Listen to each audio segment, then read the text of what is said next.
الله أكبر الله أكبر الله أكبر لا إله إلا الله الله أكبر الله أكبر ولله الحمد الله أكبر.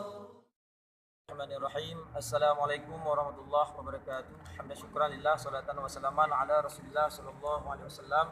Asyhadu an la ilaha illallah wahdahu la syarika lahu wa asyhadu anna Muhammadan abduhu wa rasuluhu la nabiyya ba'dah. Fa ya ayyuhal mu'minun wal mu'minat ittaqullaha haqqa tuqatih wa la tamutunna illa wa antum muslimun. Bismillahirrahmanirrahim. Wa'tasimu bihablillahi jami'an wa la tafarraqu. Wa qala Rasulullah sallallahu alaihi wasallam وقال رسول الله صلى الله عليه وسلم إنما بعثت لأتمم مكارم الأخلاق وقال السلف الصالح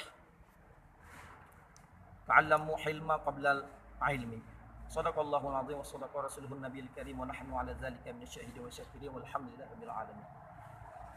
Saudara kaum muslimin wal muslimah dimanapun anda berada, wabil khusus saudaraku yang ada di Aceh, pada kesempatan ini perkenalkan saya Tengku Abdul Wahid, Imam Masjid Al-Islah Lokna serta pengurus atau wakil ketua bidang pengorganisasian Front Pembela Islam Aceh.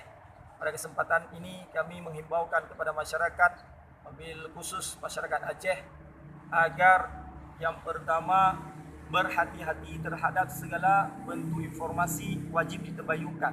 Hati-hati terhadap informasi hoak. Zaman sekarang adalah zaman penuh dengan fitnah.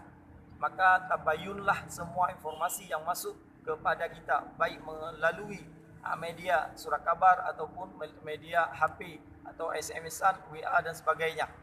Yang kedua, pada kesempatan ini kami menghimbaukan kepada diri dan kepada kita semua, hati-hati dengan mengeluarkan statement informasi, jangan sampai memancing sara yang dapat membenturkan antara kita dengan agama yang lain.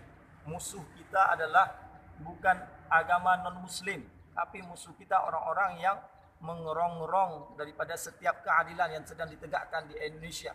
Hati-hati dalam mengeluarkan statement. Rasulullah sallallahu alaihi wasallam juga berpesan bahawa tidak boleh saling mengadu antara agama untuk mengejek sesama agama.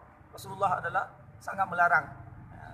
Oleh kerana demikian, pada kesempatan ini kami menghimbaukan pada masyarakat, pada diri dan khususnya warga masyarakat Aceh untuk senantiasa berhati-hati terhadap berita hoak dan berita yang dapat memancing suasana panas, karena asing dan asing sedang mengincar Indonesia dan Aceh khususnya. Mereka ingin membenturkan antar ormas, antar partai, bahkan antar suku dan antar agama. Hati-hati wahai kawanku, kita hidup bersaudara, lakum dinukum waliyadin.